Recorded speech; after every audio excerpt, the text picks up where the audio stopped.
Alright, welcome back. It's another Bay 12 Motors test drive. We've got 3 cars today, and I'm saving the best one for last. If you've read the thread, you know what it is. It's been quite a while. I've moved into a new house, so there's been no videos for a little bit. And we're ready to get started. Our first car here is just the latest version of the new minecart, and this is showing off our new 4-cylinder engine. It's very similar to our previous engine, the water wheel, but once again, understeer. It's a little heavier, causing that that handling characteristic there doesn't quite handle the same as the old new minecart. Bit of a problem with the new in the name for the car there, much like the new Beetle. It eventually becomes old. Sorry, what I was trying to say is we've replaced the water wheel, our usual 4-cylinder engine, with a new one in all of our 4-cylinder economy cars, and that's what we're testing out here. The reactor makes 80 horsepower, and with its tiny displacement it accomplishes that by variable valve timing. That's the same thing as Honda VTEC or the like, which we've finally unlocked here and we'll be using for probably most of our engine in the future. Gets us, the performance and the fuel economy. So this is a lot faster than the old version already. I can feel it coming off the line.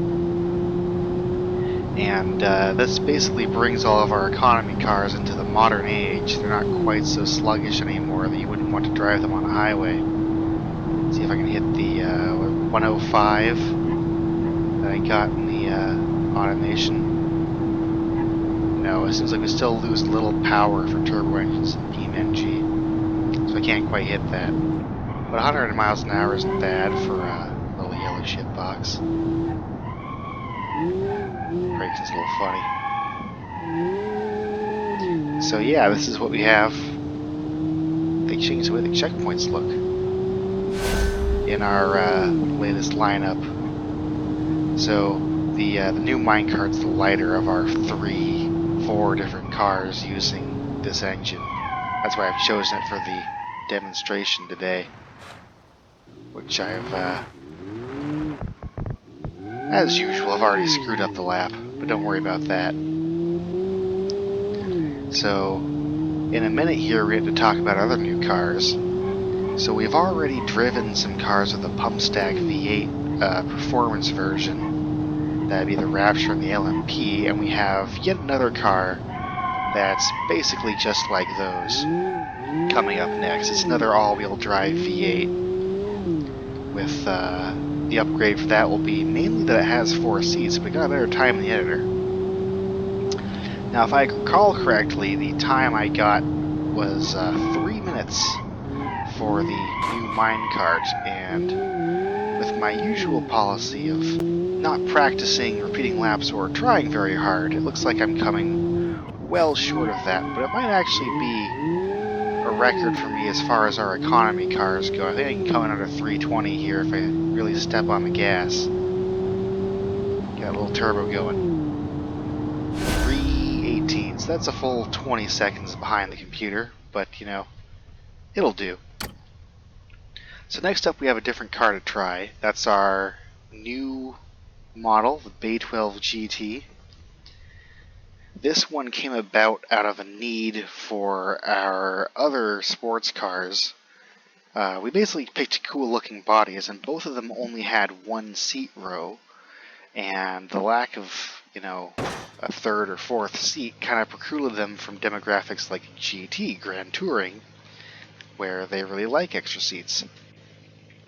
It's got kind of comically narrow tire walls here. In fact, it seems like you have bigger tires as well just to fill out the wheel wells. That's the thing I kind of dislike about the automation bodies, is you can't really choose the size of the wheel wells.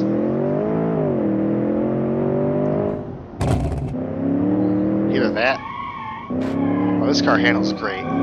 So, the one new major feature for the engine, because we can't add variable valve timing to an existing engine, is these exhaust bypass valves, and from the sound of it, those are simulated in some way in BeamNG. That gives us the nice quiet acceleration and some loud rumblies when there's a lot of exhaust back pressure. So this is another all-wheel drive car. I think I said that before, but it has very predictable handling.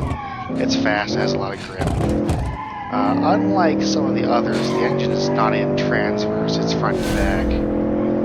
I'm not entirely sure how much of a difference that makes. But, like I said, this car got a couple seconds faster than the LMP, our previous leading car. And that's the latest version of the LMP with the exact same engine too. So something about the handling characteristics must be pretty good. And if I remember with the aero chart... Oh no. No, I don't need a do-over. This is fine. No. It's still fine. We're still fine. That came very close to the point where even I wouldn't consider it a good enough lap, but I think you're getting your entertainment value out of watching me crash at least. So this has no actual aerodynamic features on it, but it does have a body which I think provides a little downforce, or at least not too much lift. I keep forgetting what the handbrake button is here. I gotta try and figure that out again. I hit the camera buttons instead both times in that corner. I'm trying to get the back to swing out.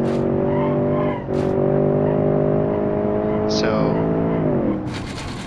I think the body contributes to aerodynamics. Now we're just having problems as I've smashed up the wheels. Don't mind me. So 220, what? 219, this is our fastest car, would be the time to beat. Obviously, I'm not meeting that objective, nor the objective of bringing the car back intact. It's really quite an expensive lap if you think about it. Yeah, look at those, look at them sparks. So it's got a little program kicking around. It would handle, in my opinion, a lot better with aerodynamic features on it, but the BeamNG demographics, automation demographics rarely seem to like that. So that's not my fastest time. I think the best time, the 2:35 I got, was with the Rapture, which is very similar to this, but it has a wing, so I can't screw it up quite so easily. But enough of that. We'll get on to another car I'm going to crash. The big one that we've been looking forward to. Take note of this cool bronze color here, because when we actually load it up into Beam, we won't be seeing it. The metal flake effect doesn't carry over from automation. Instead, it's sort of an Dijon mustard that we get out of here. Not quite the same inspiring bronze colossal color. But this car is worthy of the name Colossus in more than one way. First off, it's big. It's obnoxiously big. It takes up the whole road. But also, the engine inside has 10 cylinders, and it is a whopping 12-liter displacement. It's just absolutely massive. It's more or less a semi-truck engine we've just shoved in here, and that was the result of a lot of experimentation. Oh, right. So I remember, I did practice this car a little bit. I am going to need to change the gears manually, because it has quite enough wheel spin.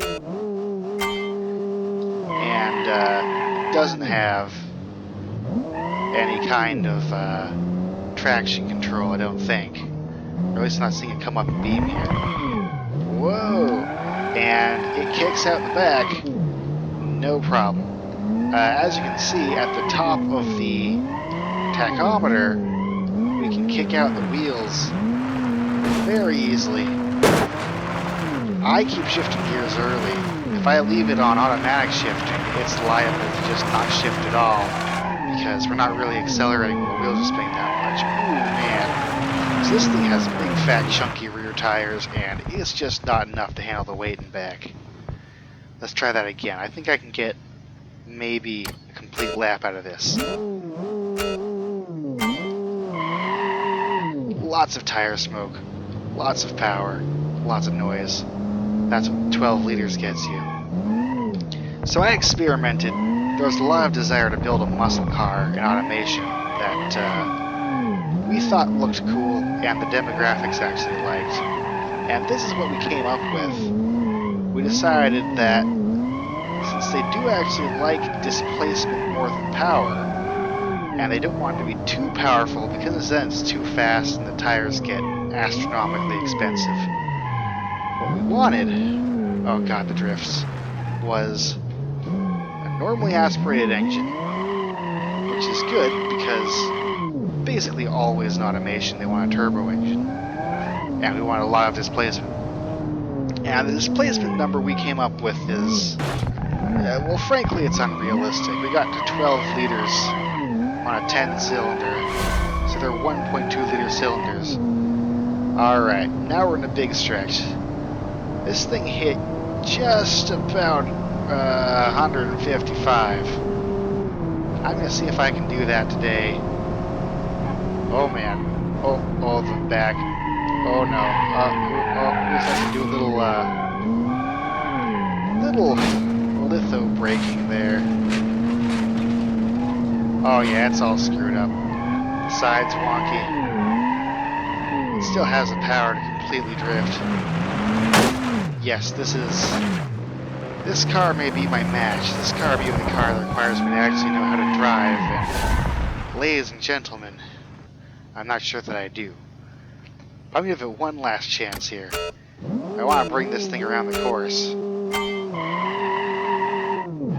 So, other than the massive engine, there's not too much impressive technology under the hood.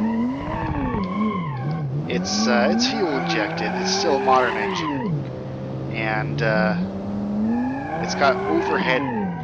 No, actually, I think we switched to push rods. We found that they preferred it cheaper. So no, it's just a giant lump of pig iron with holes inside it for the fuel to explode,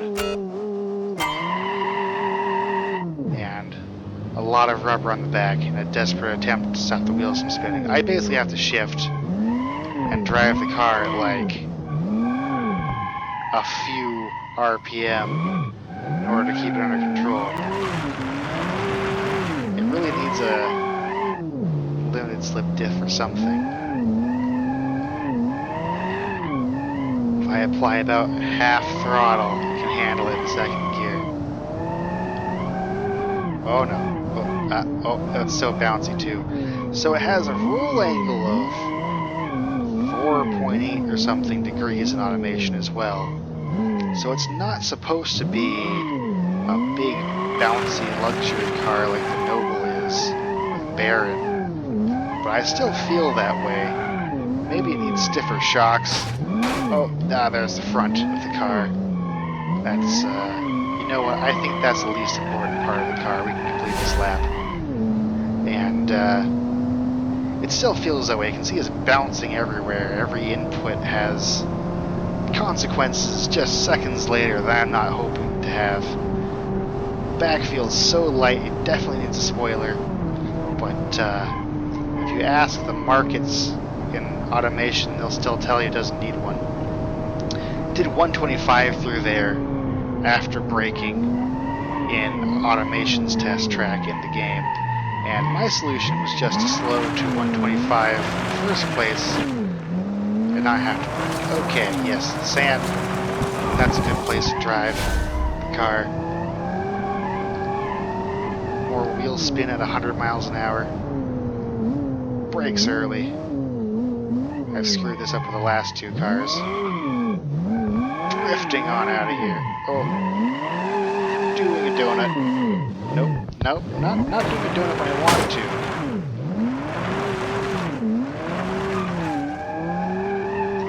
So yeah, 2:22. You see that timer up in the top right? Don't look at it. We don't need to think about that. That's just spreading negativity.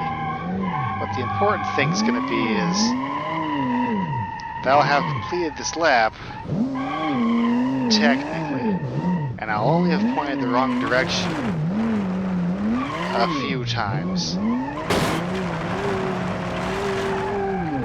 Frankly, as a car that's supposed to be, you know, relatively cheaper than our high-performance cars,